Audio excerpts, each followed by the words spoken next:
Assalamualaikum warahmatullahi wabarakatuh. Kami dari kelompok 4 yang beranggotakan 1. Muhammad Yusuf Arif dengan NIM 1952211125, Amalisa Iswahyuni Arifiana dengan NIM 1952211129, Deftania Putri Apriska dengan NIM 1952211139, dan Anggi Hanindya Fikadila dengan NIM 1952211143 akan menjelaskan penipuan komputer. Saat sistem informasi akuntansi tumbuh semakin kompleks dalam memenuhi peningkatan kebutuhan informasi, perusahaan menghadapi risiko pertumbuhan bahwa sistem mereka mungkin dikompromikan. Ancaman sistem informasi akuntansi. 1. Bencana alam dan politik. Bencana alam dan politik merupakan suatu ancaman bagi sistem informasi akuntansi karena dapat menghancurkan informasi dan menyebabkan kegagalan perusahaan. 2. Kesalahan perangkat lunak dan kegagalan fungsi peralatan. Kesalahan perangkat lunak, benturan operasi, kegagalan perangkat keras, pemadaman listrik, dan fluktuasi, serta kesalahan transmisi data yang tidak terdeteksi merupakan ancaman yang kedua. 3. Tindakan yang tidak diharapkan. Tindakan yang tidak disengaja berupa kecelakaan atau kesalahan dan kelalaian adalah risiko terbesar untuk sistem informasi dan menyebabkan kerugian. Tindakan yang tidak disengaja merupakan kecerobohan manusia. 4. Tindakan yang disengaja atau kejahatan komputer.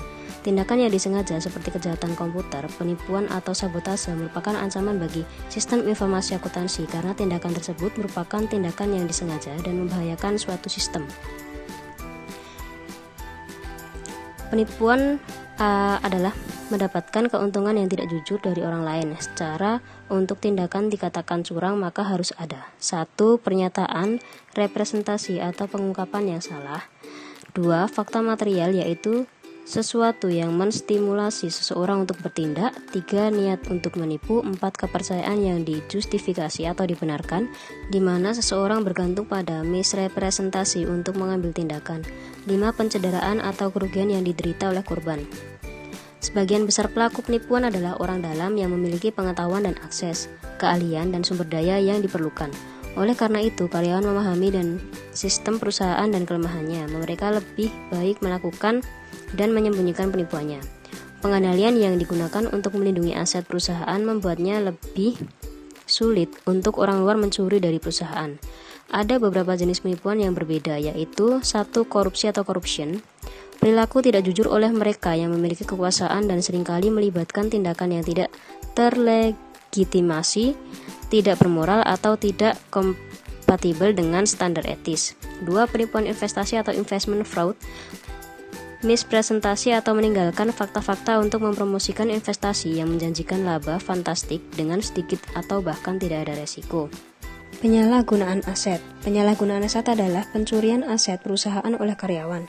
Faktor yang lebih berkontribusi dalam sebagian besar penyalahgunaan aset adalah tidak adanya pengendalian internal atau kegagalan menjalankan pengendalian internal yang sudah ada.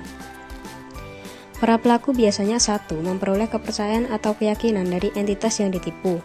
2. Menggunakan informasi yang penuh dengan tipu muslihat, licik atau menyesatkan untuk melakukan penipuan. 3. Menyembunyikan penipuan dengan memalsukan catatan atau informasi lainnya. 4. Jarang menghentikan penipuan secara sukarela. 5. Melihat begitu mudah untuk mendapatkan uang ekstra, kebutuhan atau ketamakan akan mendorong orang untuk melanjutkannya. 6. Menghabiskan uang yang didapat dengan cara tidak benar. 7. Menjadi tamak dan mengambil sejumlah uang yang lebih besar dalam jangka waktu yang lebih sering akan membuat resiko terungkapnya penipuan meningkat. 8. Tumbuhnya kecerobohan dan terlalu percaya diri selama berlalunya waktu. Selanjutnya saya akan menjelaskan kecurangan pelaporan keuangan. Menurut National Commission on Fraudulent Financial Reporting, itu mendefinisikan kecurangan pelaporan keuangan sebagai perilaku disengaja atau ceroboh, tindakan atau kelalaian yang menghasilkan laporan keuangan menyesatkan secara material.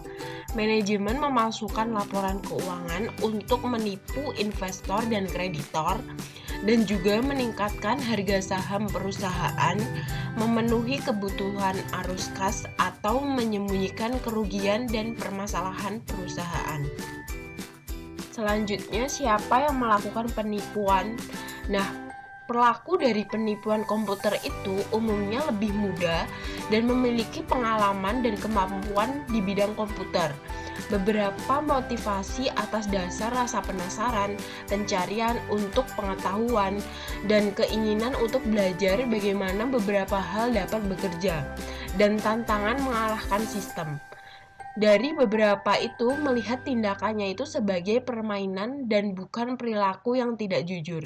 Lainnya melakukan penipuan komputer itu untuk memperoleh pengakuan dari komunitas hacker. Selanjutnya, menurut SAS nomor 99 tentang tanggung jawab auditor untuk mendeteksi penipuan.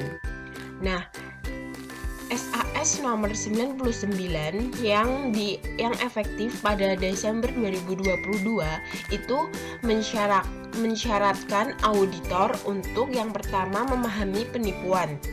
Auditor tidak dapat secara efektif mengaudit sesuatu yang tidak mereka pahami, yang artinya mereka itu harus memahami bagaimana serta mengapa itu dapat dilakukan. Yang kedua, mendiskusikan resiko salah saji kecurangan yang material. Salah merencanakan audit, anggota tim itu mendiskusikan bagaimana dan di mana laporan keuangan itu rentan terhadap penipuan. Selanjutnya, memperoleh informasi. Tim audit mengumpulkan bukti dan mencari faktor resiko dari penipuan. Selanjutnya, mengidentifikasi, menilai, dan merespon resiko. Nah, itu mengevaluasi secara berhati-hati terhadap resiko manajemen yang mengesampingkan pengendalian internal. Selanjutnya, mengevaluasi hasil pengujian audit mereka. Mengevaluasi apakah salah saji yang diidentifikasi itu keberadaannya penipuan itu dapat menentukan dampaknya pada laporan keuangan dan audit. Selanjutnya, mendokumentasikan dan mengomunikasikan temuan. Auditor harus mendokumentasikan dan mengomunikasikan temuan mereka ke manajemen dan komite audit. Selanjutnya, menggabungkan fokus teknologi. SAS nomor 99 mengakui dampak teknologi memiliki resiko penipuan dan memberikan komentar dan contoh untuk mengakui dampak tersebut.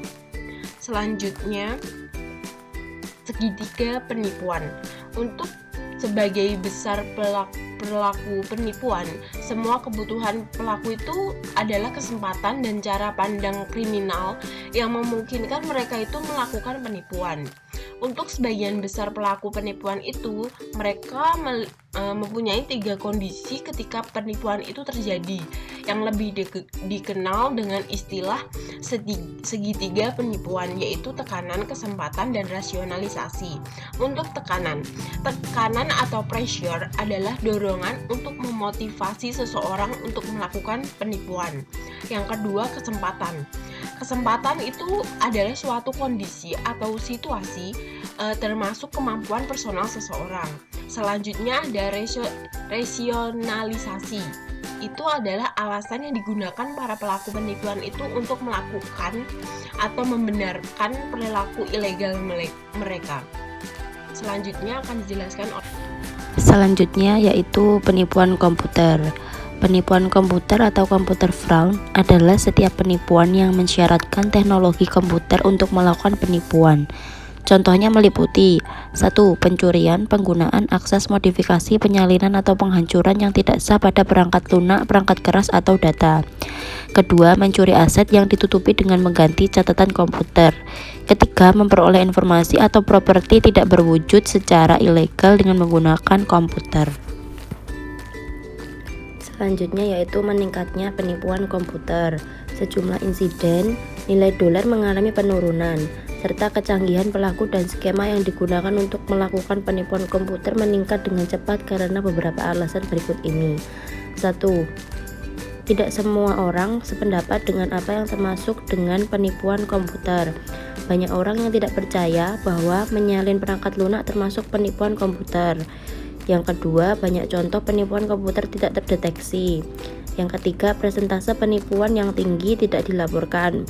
Banyak perusahaan percaya pada publikasi yang buruk akan menghasilkan penipuan yang sama dan hilangnya kepercayaan pelanggan yang berharga lebih dari penipuannya sendiri. Keempat, banyak jaringan tidak aman. Kelima, situs internet menawarkan instruksi langkah demi langkah pada bagian melakukan penipuan komputer dan penyalahgunaan. Yang keenam, penegak hukum tidak dapat menjaga pertumbuhan penipuan komputer. Yang ketujuh, menghitung kerugian sangat sulit. Sulit untuk menghitung total kerugian ketika informasi dicuri. Situs web rusak dan virus mematikan pada keseluruhan sistem komputer. Selanjutnya, klasifikasi penipuan komputer. Penipuan komputer dapat dikategorikan dengan menggunakan model pengelolaan data. 1. Input penipuan. Cara yang paling sederhana dan paling umum untuk melakukan penipuan komputer adalah pengganti atau memasukkan input komputer. Yang kedua, penipuan prosesor. Penipuan prosesor merupakan penggunaan sistem yang tidak sah termasuk pencurian waktu dan layanan komputer. Yang ketiga, penipuan instruksi komputer. Penipuan instruksi komputer termasuk merusak perangkat lunak perusahaan, menyalin perangkat lunak secara ilegal, menggunakan perangkat lunak dengan cara tidak sah, dan mengembangkan perangkat lunak untuk aktivitas yang tidak sah. Selanjutnya, penipuan data. Penipuan data adalah menggunakan, menyalin, mencari, atau membahayakan data perusahaan secara ilegal. Yang terakhir, output penipuan. Kecuali diamankan secara benar, tampilan atau cetakan output dapat dicuri, disalin, atau disalahgunakan. Selanjutnya, mencegah dan mendeteksi penipuan penyalahgunaan. Untuk mencegah penipuan, organisasi harus membuat iklim yang membuat penipuan tidak terjadi, meningkatkan perbedaan dalam melakukannya, meningkatkan metode pendeteksian, dan mengurangi jumlah kerugian jika penipuan terjadi. Selanjutnya, membuat penipuan agar tidak terjadi. 1. Menciptakan budaya organisasi yang menekankan integritas dan komitmen untuk nilai etis dan kompetensi. 2. Mengadopsi struktur organisasi, filosofi manajemen, gaya operasional, dan risiko yang meminimalkan kemungkinan penipuan. Ketiga, membutuhkan pengawasan komite audit yang aktif, terlibat, dan independen dari dewan direksi. 4. Menetapkan otorisasi dan tanggung jawab untuk tujuan bisnis atas departemen dan individu tertentu, mendorong mereka untuk menggunakan inisiatif untuk menyelesaikan masalah dan menjaga tanggung jawab mereka untuk mencapai tujuan tersebut. Yang kelima, mengimplementasikan kebijakan sumber daya manusia untuk memperkerjakan, mengompensasi, mengevaluasi, mempromosikan, dan menegur karyawan dengan mengirim pesan mengenai tingkat perilaku etis dan integritas yang disyaratkan. Yang keenam, mengembangkan serangkaian kebijakan anti penipuan komprehensif yang dengan jelas menentukan ekspektasi untuk perilaku yang jujur dan etis serta menjelaskan konsekuensi tindakan yang tidak jujur dan curang. Yang ketujuh, secara efektif mengawasi karyawan termasuk memonitoring kinerja mereka dan memperbaiki kesalahan mereka. 8. Menjaga jalur komunikasi terbuka dengan karyawan, pelanggan pemasok, dan pihak internal yang relevan, yaitu bank, regulator, otoritas pajak, dan lain-lain. Selanjutnya, membuat dan mengimplementasikan kode etik perusahaan dalam bentuk tertulis atas harapan perusahaan terhadap karyawannya. Selanjutnya, melatih karyawan dalam integritas dan pertimbangan etis, serta pengukuran keamanan dan pencegahan penipuan. Yang terakhir, mensyaratkan liburan karyawan tahunan dan menandatangani perjanjian rahasia secara periodik, merotasi karyawan penting.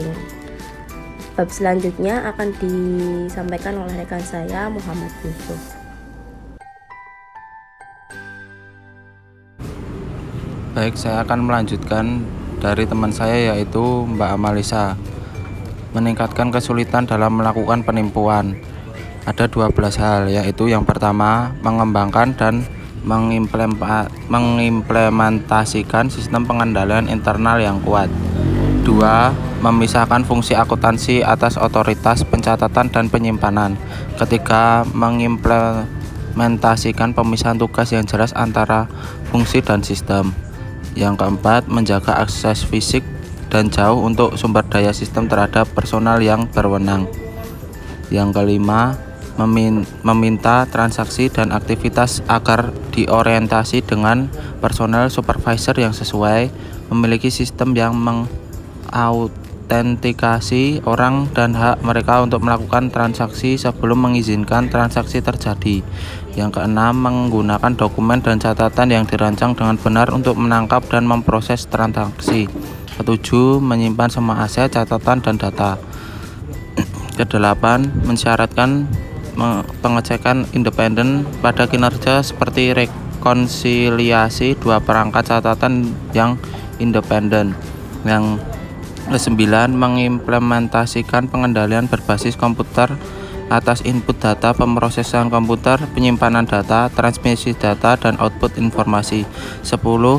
Ketika akan membuang komputer yang digunakan, hancurkan perangkat keras untuk menjaga kriminal dari memperoleh data kembali. 11. Mengenkripsi data dan program yang disimpan dan ditransmisikan agar terlindung. Ke-12, memperbaiki kerentanan perangkat lunak dengan menginstal pembaruan sistem operasional serta keamanan dan program aplikasi. Lalu, meningkatkan metode pendeteksian. 1. Mengembangkan dan mengimplementasikan program penilaian risiko penipuan. Kedua, menginstal perangkat lunak deteksi penipuan. Ketiga, mengimplementasikan hotline penipuan. Keempat, memotivasi karyawan untuk melaporkan jika ada penipuan. Kelima, membuat jejak audit. Yang keenam, melakukan audit internal dan eksternal secara periodik. Yang ketujuh, mempekerjakan petugas keamanan komputer. Yang kedelapan, memonitor aktivitas sistem. Lalu, mengurangi kerugian penipuan. Ada 4, yaitu menjaga asuransi yang memadai. Yang kedua, mengembangkan kontingensi penipuan yang komprehensif. Yang ketiga, menyimpan salinan backup program dan file. Yang keempat, menggunakan perangkat lunak untuk memonitor. Sekian yang bisa kami sampaikan. Terima kasih. Wassalamualaikum warahmatullahi wabarakatuh.